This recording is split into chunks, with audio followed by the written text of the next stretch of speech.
Asad Khan sorry کی report کے مطابق الیکشن کمیشن آف پاکستان کا انتخابی عمل سے خواتین کو دور رکھنے سے متعلق بڑا حکم۔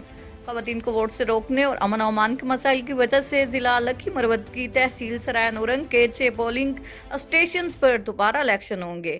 الیکشن کمیشن آف پاکستان میں جمعیت علماء اسلام کے امیدوار تحصیل چیئرمین سرائے نورنگ حزب اللہ خان کی درخواست منظور کر لی گئی۔ حزب اللہ خان مما کھیل کی جانب سے معروف قانون دان کامران مرتضی ایڈوکیٹ سیف اللہ گوندل ایڈوکیٹ اور جانزیب خان ایڈوکیٹ نے پیروی کی، جبکہ جماعت اسلامی کے ٹکٹ پر کامیاب ہونے والے امیدوار عزیز اللہ خان کی جانب سے کیسر عمران ایڈوکیٹ، شجاع اللہ گوندل ایڈوکیٹ اور سیف اللہ ایڈوکیٹ اور سردار فاروق ایڈوکیٹ پیش ہوئے۔ الیکشن کمیشن آف پاکستان کے ممبران نثار احمد دورانی اور شاہ محمد جتوئی نے درخواست کی سماعت 30 دسمبر 2021 کو مکمل کی تھی۔ آج انہوں نے تفصیلی فیصلہ جاری کر دیا۔